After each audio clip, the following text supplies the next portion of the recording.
Yes, let's let Cassidy take over because we were going to play a game that I call Surplides, but other people know as PowerPoint Karaoke. Yeah. Oh, heck.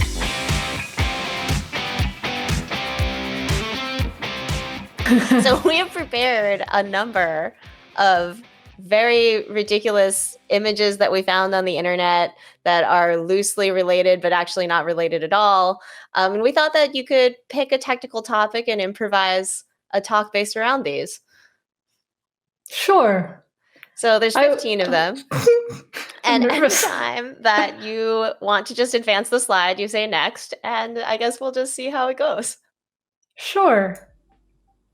I'll talk about, I don't want to just say react generically, but I really don't know what to expect.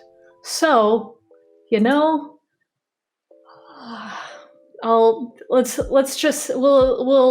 describe hard to explain concepts in React, improvised by me, Cassidy Williams.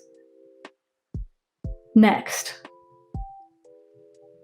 So sometimes when you aren't sure what's going on with a given technical issue, you ask yourself why. You have to start from why.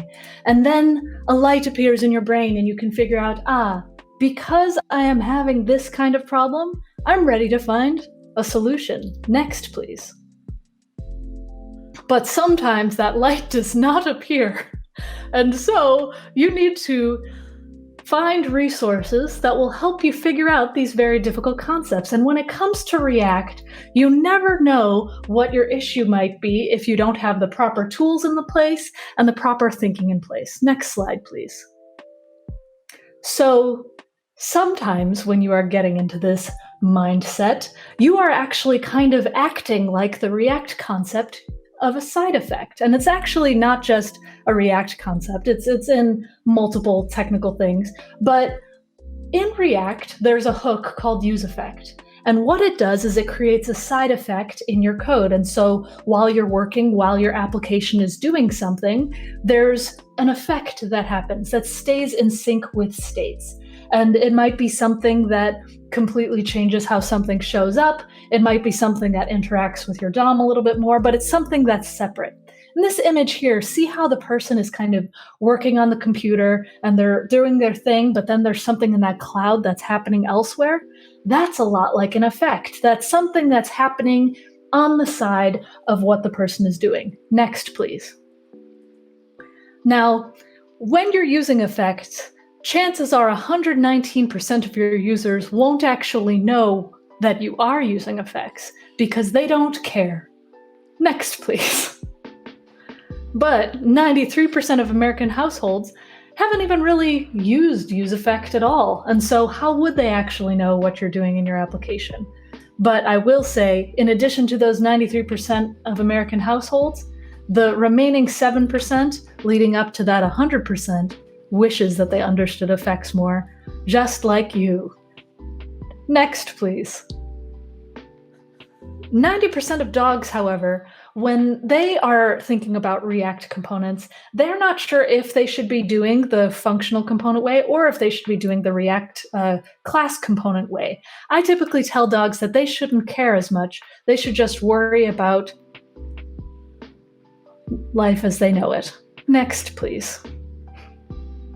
So when you're putting together a different application, all kinds of different components and stuff in React, you kind of have to figure out how you're going to structure it out. And a really great way of doing so in this mindset is to kind of storyboard it out. What do you expect to happen?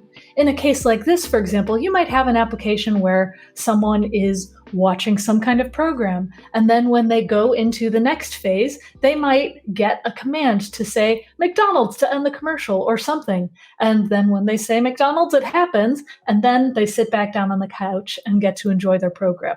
You have to figure out what that ideal user scenario is before you get deeper into actually coding your application. Because once you've done that, you're then able to kind of figure out the nuances and make smarter decisions when you're coding. In this particular case, listening for that user to shout McDonald's and getting that done, that can be done inside of an effect function. And useEffect is something that is really powerful and can be used throughout your code. Next, please.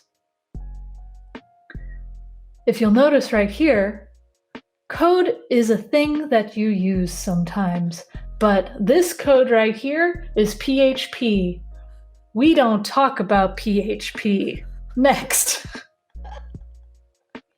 So remember when I told you about that case of the user watching their show and they didn't want to be interrupted by some kind of commercial?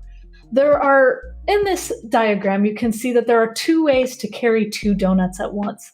That's a really great metaphor for the fact that there might be 2 ways for how to write out an application. And that's the importance of figuring out how you want to storyboard your application. How do you want to plan your states across all of these different nuances and user interactions, and how you might want to deal with the side effects along the way, both the programmatic ones and the world around you.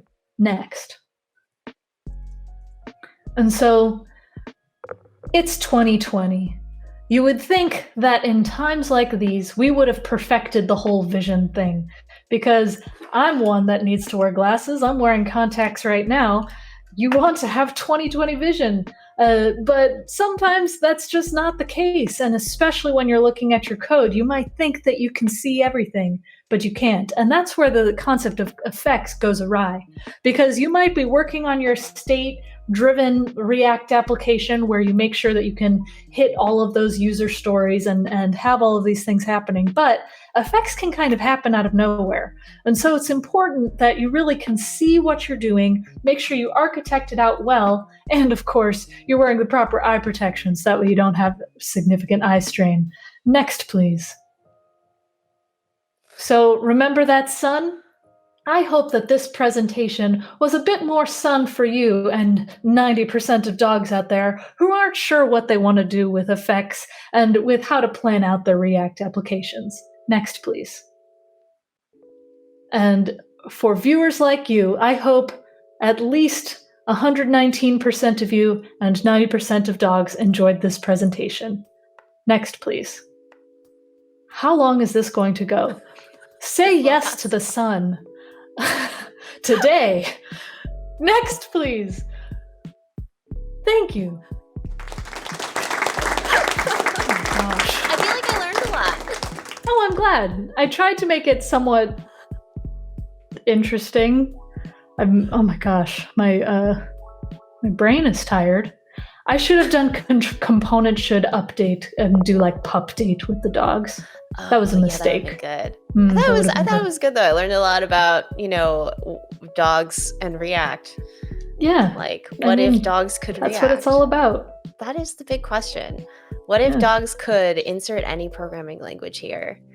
We have a lot of fun on Bubblesort, and we have a lot of fun here on the Twilio Devs channel. So check out one of the other videos appearing on screen right now and hit that subscribe button. We'll see you next time.